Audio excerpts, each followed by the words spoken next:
Willkommen bei Dynamo Calisthenics und willkommen zu diesem neuen Video. Mein Name ist Achim und ich freue mich, dass du wieder eingeschaltet hast.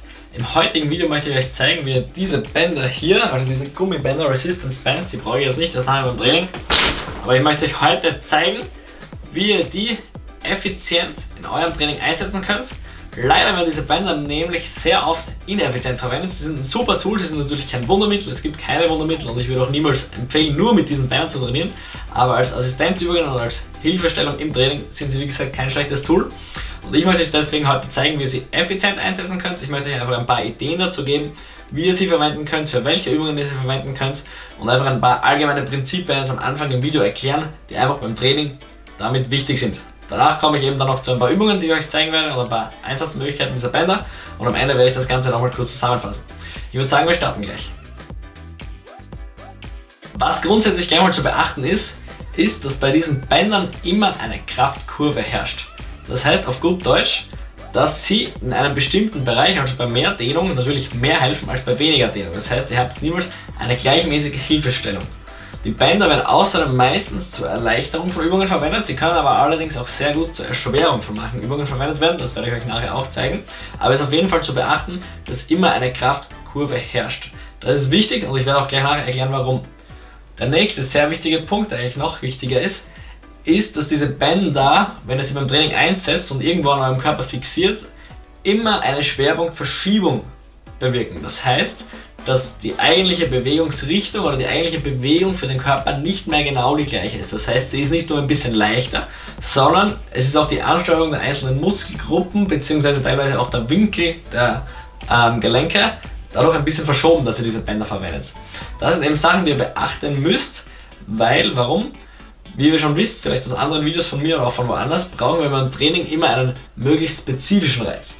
Das heißt, dass wir eigentlich erstens von der Kraftintensität, aber auch von der Bewegungsrichtung bzw. von der Körperposition immer möglichst nah uns an der Zielbewegung befinden sollten, wenn wir eine Vorübung trainieren, damit wir eben einen möglichst guten Übertrag dann haben auf die Zielübung, die wir dann lernen wollen. Ich werde euch das gleich nachher anhand von einem Beispiel erklären. Aber das im Hinterkopf zu behalten, ist immer ganz, ganz wichtig. Das heißt, mit diesen Bändern ist es niemals möglich, zu 100% an das ranzukommen, was ihr eigentlich wollt. Sie sind aber eigentlich eine sehr gute Annäherung. Die einzige, die vielleicht noch besser wäre, wäre eine Dream Machine. Das kennen Sie vielleicht von Ringturnen.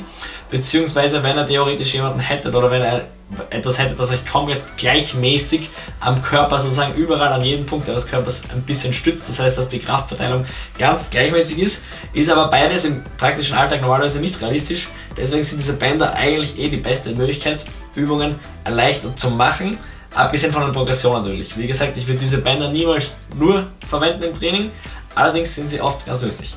Ich werde euch das, was ich gerade erklärt habe, nochmal anhand von einem Beispiel zeigen. Wenn ich jetzt zum Beispiel einen Frontlever halten würde, habe ich je nach meiner Anatomie einen bestimmten Winkel zwischen den Armen und dem Körper. Und wenn ich jetzt aber ein Band verwenden würde und das zum Beispiel bei den Beinen ansetzen würde, dann würde sich dieser Winkel verschieben und ich hätte keinen spezifischen Reiz mehr, weil erstens die Beine unproportional stark nach oben gezogen werden und weil außerdem sich der Winkel auch noch verschiebt. Die Lösung auf das Problem wäre es, und das gilt eigentlich bei allen horizontalen Übungen, das Band möglichst nah am Körperschwerpunkt, in dem Fall bei der Hüfte, zu fixieren. Das heißt so, dass es eigentlich eben 90 Grad zum Boden oder zur Stange wäre. Auch dann ist es immer noch nicht komplett realistisch, weil ich natürlich einen Fixpunkt habe, aber besser geht es nicht. Das ist sozusagen das wichtigste Prinzip, was ihr wissen müsst. Bei horizontalen Übungen das Band immer möglichst nah am Körperschwerpunkt zu fixieren, damit ihr eben dort einen möglichst spezifischen Reiz setzen könnt. Bei vertikalen Übungen ist das Problem nicht so stark gegeben, deswegen ist es da meistens okay, es zum Beispiel bei den Füßen oder bei den Knien einzuhängen. Der nächste Faktor fällt bei statischen Übungen weg, aber bei allen dynamischen Übungen, also bei allen Übungen, wo ihr euch bewegt, ist es ein sehr wichtiger Faktor und zwar eben, wie schon gesagt, dass das Band nicht gleichmäßig hilft.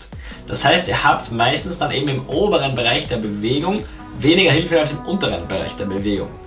Beispiel jetzt Klimmzug. Die meisten Leute haben beim Klimmzug ein Defizit eher im oberen Bereich der Bewegung. Wenn ich jetzt aber ein Band verwende, hilft mir das im unteren Bereich der Bewegung, wo ich schon nicht so schwach bin, relativ stark und im oberen Bereich der Bewegung, wo ich eigentlich Hilfe bräuchte, weniger. Das heißt, das ist ein Problem. Wie kann ich das ein bisschen umgehen? Das kann ich ein bisschen umgehen, indem ich eher dünnere Bänder verwende. Das kommt natürlich darauf an, wie stabil die Bänder auch sind. Ich kann es nicht komplett überlassen, aber indem ich eher dünnere Bänder nehme und sie stärker spanne als dickere Bänder zu nehmen und weniger zu spannen, weil ich dann ein bisschen eine gleichmäßigere Kraftkurve zumindest habe. Also das ist zu beachten bei allen vertikalen Übungen, dass die Bänder eben nicht gleichmäßig stark helfen.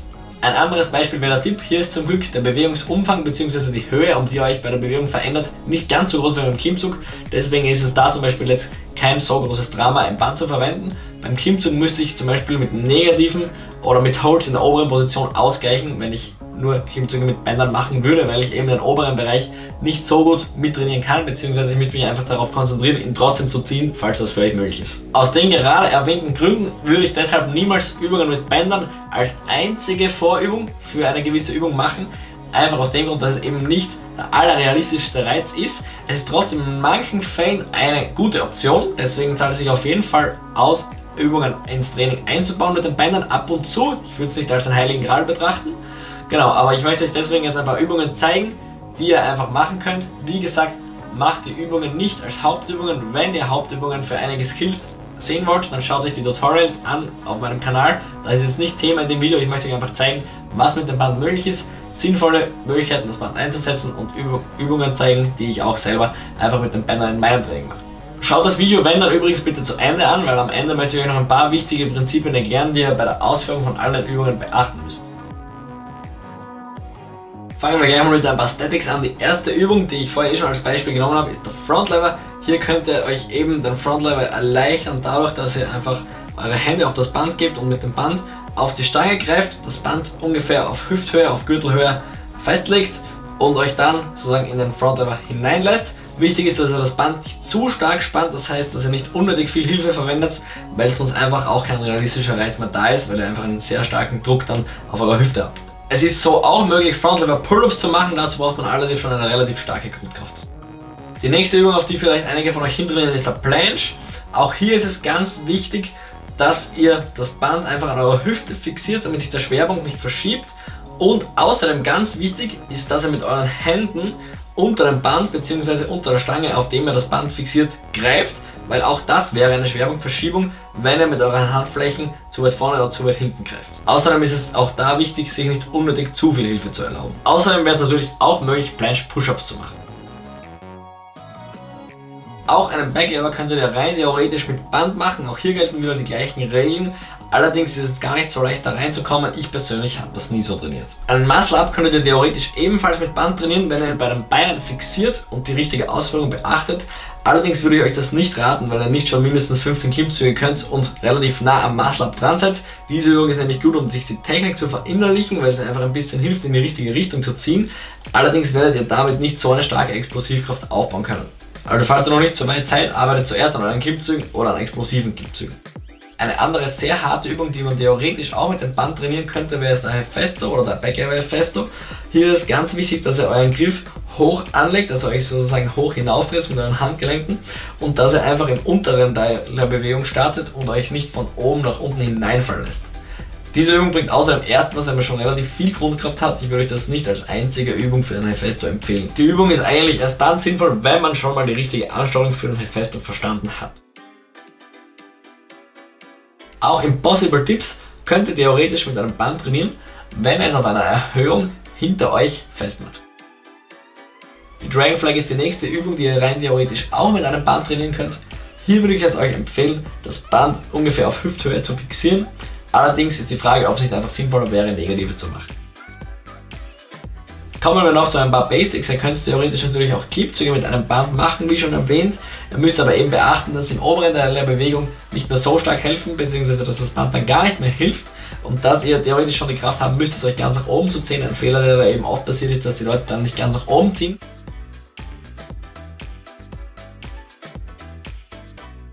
Auch Dips könnt ihr mit einem Band machen, das funktioniert meistens relativ gut, weil eben die Bewegung nicht so groß ist wie zum Beispiel jetzt beim Klimmzug. Rein theoretisch auch möglich, Liegestütz mit einer Erleichterung von einem Band, indem ihr das Band einfach ein bisschen höher, in dem Fall würde ich es nicht auf Hüfthöhe, sondern ein bisschen weiter oben anlegen. Allerdings auch hier ist die Frage, wahrscheinlich ist es einfach sinnvoller, Liegestütz auf einer Erhöhung zu machen. Zum Schluss möchte ich euch jetzt noch ein paar Übungen zeigen, die man mit dem Band einfach schwerer machen kann. Das mache ich persönlich sehr, sehr gerne, um mein Basics Training ein bisschen schwerer zu machen, beziehungsweise auch für Weighted Calisthenics, um da ein bisschen sozusagen zu boosten. Und ich möchte euch jetzt noch 2 Möglichkeiten zeigen, beziehungsweise 3 Möglichkeiten zeigen, wie ihr euer Calisthenics-Training mit den Beinen auch schwerer machen könnt. Eine Möglichkeit, sich die Klimmzüge, wenn man schon fortgeschrittener ist, zu erschweren, ist es, sich das Band um den Nacken zu hängen und am Boden zu fixieren. Dann hat man sozusagen einen erschwerten oberen Teil der Bewegung. Das bietet sich an für alle Leute, die zum Beispiel bei Weighted Calisthenics Probleme haben, das Kinn oder beziehungsweise den Kopf über die Stange zu bekommen, also mit dem letzten Teil der Bewegung. Das kann eine relativ gute Assistenzübung hier sein. Eine andere Möglichkeit wäre es zum Beispiel Dips mit dem Band als Erschwerung zu machen. Auch hier ist wieder das gleiche Prinzip der Fall. Viele Leute haben dann Probleme, ein Gewicht zum Beispiel jetzt bei Weighted Dips oben rauszudrücken, und das bietet sich einfach an, sich das Band da um den Nacken zu legen und sozusagen die Dips damit zu erschweren. Auch Liegestütz könnt ihr natürlich genauso mit einem Band erschweren, indem ihr einfach auf das Band draufgreift und euch das Band sozusagen unter dem Nacken vorbeilaufen lässt.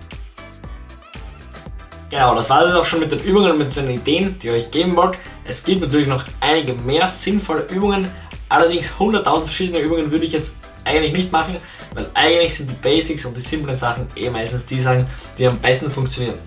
Außerdem vielleicht noch kurz ein Thema: Training mit Bändern sozusagen als einzigen Widerstand, Bizeps Curls oder was auch immer, würde ich auch nicht unbedingt empfehlen, kann man machen. Allerdings, wenn man Zugang zu Gewichten hat oder zu Ringen zum Beispiel, gibt es dann meistens deutlich bessere Alternativen. Also das Thema dieses Videos wird bleiben, Bänder verwenden als Hilfestellung für Calisthenics und nicht als extra Übungen. Genau. Grundsätzlich war es eben jetzt noch sehr wichtig.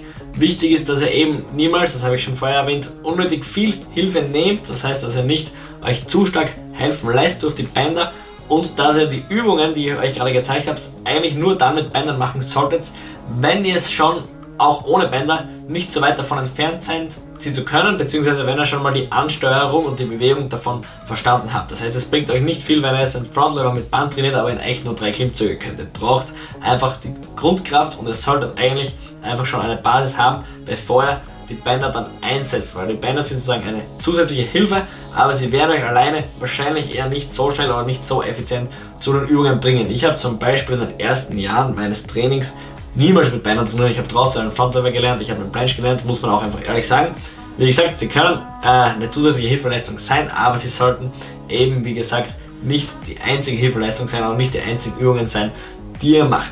Falls ihr vielleicht noch Ideen habt für andere sinnvolle Übungen, schreibt es ruhig in die Kommentare. Genau, aber wie gesagt, ich bin eher ein Fan davon, es einfach simpel zu halten. Meistens ist es dann das effizienteste.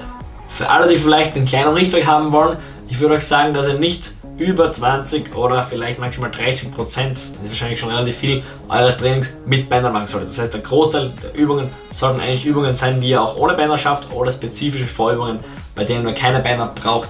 Das ist einfach ein Tipp von mir. Es gibt ich verwende nur Bänder, Leute. Allerdings sehe ich, dass die Leute, die dann eben nur mit Bändern trainieren und alles mit Band trainieren, meistens nicht so guten Fortschritt haben wie die Leute, die einfach spezifischer an der Sache sind. Das heißt, verwendet die Bänder eben sinnvoll, überschätzt sie nicht und setzt sie einfach gezielt ein. Zusammenfassend kann man also sagen, wenn ihr Bänder verwendet, solltet ihr probieren, dass der Hebel und die Kraftbelastung bzw. die Kraftverteilung relativ gleich bleibt.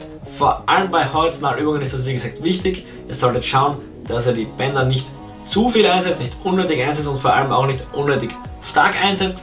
Und dass ihr, wenn ihr die Wahl habt, auch einfach nicht ein zu starkes Band eben verwendet. Und wie gesagt, bei Übungen, bei denen ihr euch bewegt, also bei dynamischen Übungen, ist es auch wichtig, dass ihr versucht zu sagen, dass ihr eine möglichst, so gut es halt geht, eine möglichst gleichmäßige Kraftkurve eben bei dieser Bewegung dann habt. Wenn ihr diese Prinzipien beachtet, die ich in diesem Video erklärt habe, sollte für euch kein Problem sein, sage ich mal, Bänder in eurem Training einzusetzen. Denkt eben, wie gesagt, einfach mit. Ihr könnt dann natürlich auch andere Übungen machen, die ich vielleicht hier nicht gezeigt habe, wenn ihr diese Prinzipien beachtet. Wichtig ist eben, dass ihr euren Kopf einschaltet, dass ihr immer Hauptübungen sozusagen, dass Hauptübungen für euch oder Übungen eben ohne Bänder, Versuche oder was auch immer, schaut euch dazu die Tutorials auf diesem Kanal an. Gibt so fast jeder Übung, die ich hier gezeigt habe, auch ein eigenes Tutorial. Schaut euch das an, dass ihr das zuerst macht. Das ist wichtig und dass ihr eben die Bänder dann gezielt und richtig einsetzen könnt. Training mit Bändern ist außerdem überhaupt kein Muss, deswegen überlegt euch zuerst überhaupt mal, ob es überhaupt Sinn macht, die Übung mit einem Band in eurem Training zu machen. Also schaltet euren Kopf ein, man kann auch ohne Bänder manchmal besseren Fortschritt machen als mit Bänder. Also einfach Kopf einschalten und überlegen, ist es überhaupt nötig, ist es überhaupt sinnvoll. Ich würde die Bänder niemals verwenden, nur mit einem Band verwenden, sondern ich würde überlegen, ist es sinnvoll, und wenn ja, dann setzt sie ein. Falls ihr euch noch fragt, die Bänder, die ich im Video verwendet habe, sind von Donation. Vielen Dank auch an Donation einfach dafür. ist jetzt nicht die einzige Marke, die Bänder herstellt. Ich muss aber ganz ehrlich sagen, bis jetzt waren es für mich die besten Bänder, die ich jemals verwendet habe, weil sie einfach sehr robust und hochwertig wirken. Aber wie gesagt, es gibt auch andere Firmen, die gute Bänder herstellen. Ich kann euch die empfehlen, ich habe sie verwendet und ich finde sie relativ gut. Genau, und was ich vielleicht noch sagen kann, was ihr beachten könnt, lasst die Bänder nicht unnötig lang in der Sonne hängen oder allgemein bei der Witterung hängen. Und auch eine Sache, die vielleicht ein guter Tipp ist, wenn ihr sie hängen lässt, zum Beispiel jetzt drinnen, wechselt ab und zu den Punkt, an dem ihr das Band aufhängt. Dadurch könnt ihr verhindern, dass das Band immer nur an einer Stelle scheuert.